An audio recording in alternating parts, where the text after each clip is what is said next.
ny hena ho 3 faingo 7 isanjato ny tapandraisana anjara tamin'ity fividianana 3 ity raha ny salanisa azo avy amin'ny sationana propimpividianana miisa 7 sy 7 na raha ny safidy maso tamin'ny taona 7 dia 3 faingo 7 isanjato izany araka ny voka-pividiana ofisialy farany tamin'ny fiodinana voalohany.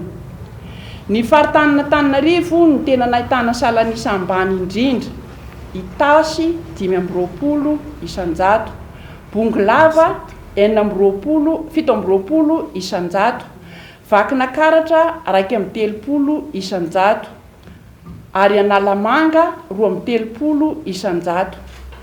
Ireo faritra nahitana tapa-avitriana ambony kosa dia ny faritra Androy 2 isanjato, Vatovavy 7 isanjato ary Anosy 8 isanjato.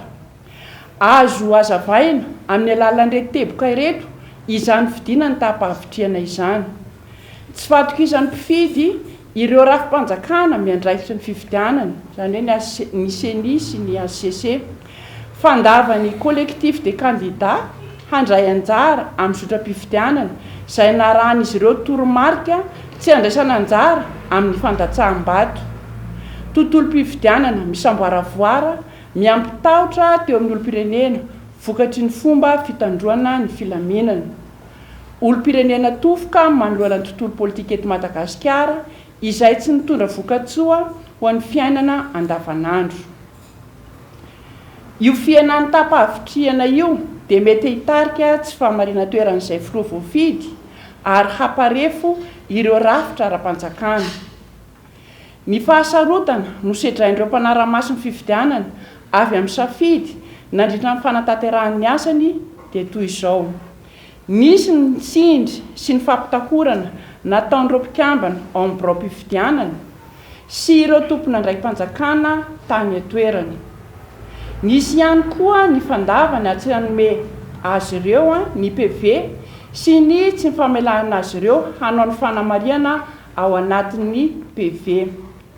Teo ihany koa ny fandrarana tsy anara-maso eny amin'ny SRMV. Ny fandavana faobe ny zotram-pividianana avy amin'ny collectif des candidats tamin'ny alalan'ny tsy fanaovana fampelezan-kevitra sy fandatsaham-bato vokatry ny fahatapahany fitokisan'izy ireo ny androm-panjakana sy fitsarana misana ny fividianana.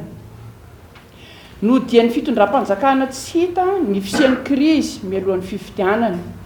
No laviny ny fangatahana fifampiresahana na dia teo aza ny andraikitra miraisin'ireo mpisehatra samihafa na ny elanelana sy nangataka fiamoran'ny datim-pividianana, ny filoana teny meram-pirenena, ny mpitondra fivavahana, ny antoko politika, ny firaisamonim-pirenena, ny syndicat sy ny sehatra tsy miankina sy ny sisa sy ny sisa. Zotram-pividianana tao anatin'ny fianjanana sy tsy ekeny rehetra miaraka amin'ny tsy fanajana ny zon'olombelona toy ny herisetra ara-batana, fisamborana ankerisetra sy ny fitazomana tsy ara-drariny, ny famerana, ny fahafahana maneho hevitra, ny fahafahana mivezivezy sy ny mivory ampilaminana. Ny tsy fisian'ny fitoviana manoloana ny lalàna noho ny tsy fisian'ny fampiarana sy ny fitanilany fampiarana izany. Ny fiandanian'ny sampandraram-panjakana tamin'ny alalan'ny fandraisan'ireo mpiasam-panjakana tamin'ny fampelezan-kevitra sy ny fanapahan-kevitra. Ny firoboroboan'ny fomba mamoetra nandrina fampelezan-kevitra toy ny fampelezana vaovao tsy marina, fifandrangitana sy fanalam-baraka. Eo ihany koa ny fanodikodinana saim-bahoaka amin'ny alalan'ny fampiasana ireo mpanakanto, fizarana vola sy tolotra miendrika fividianana safidy. Ny fitohizany tsy fahatombanany lalàna mifeny fividianana noho ny tsy fisian'ny fanatsarana na teo aza ny haitaky sy sosikevitra avy amin'ny mpisetra nasionaly sy iraisam-pirenena.